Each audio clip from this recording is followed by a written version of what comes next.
నేడు జూలై 18 శ్రీ అందేశ్రీ గారి జయంతి. పలకా పట్టి బడికి పోలేదు, బలపం పట్టి అక్షరాలు దిద్దలేదు.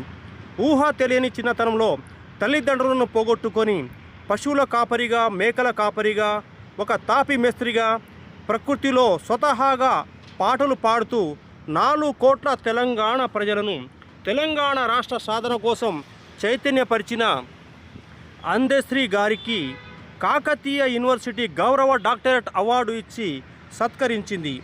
అందేశ్రీ గారి అసలు పేరు అందే ఎల్లయ్య. రేబర్తి గ్రామం, మద్దూరు మండలం, జనగామ జిల్లాలో జూలై 18, 1961 సంవత్సరంలో జన్మించారు అందేశ్రీ గారు.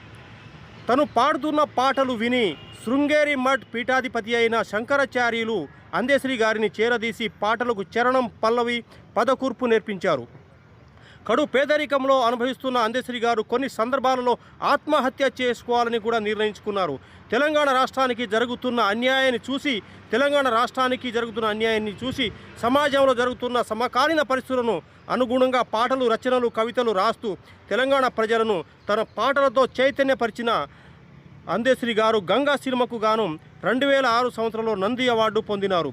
పల్లె నా తల్లి, ప్రకృతి నా ప్రపంచం అంటూ ఉస్మానియా యూనివర్సిటీలో ఆక్సిజన్ పార్కులో ఎక్కువ సమయం కేటాయించి విద్యార్థులను, ఉద్యోగులను చైతన్యపరిచి ఎన్నో విధాలుగా తెలంగాణ ఉద్యమంలో చురుకుగా పాల్గొన్న అందేశ్రీ గారు 2025 నవంబర్ 10వ తారీఖున గుండెపోటుతో స్వర్గస్థులైన అతను ఈ విశ్వం ఉన్నంత వరకు, ఈ గాలి నేల ఉన్నంత వరకు ప్రజల నాలిక మీద చిరు గాలుల రూపంలో, లేలేత సూర్యకిరణాల రూపంలో అందేశ్రీ గారు జీవించే ఉంటారని తెలియజేస్తున్నాను.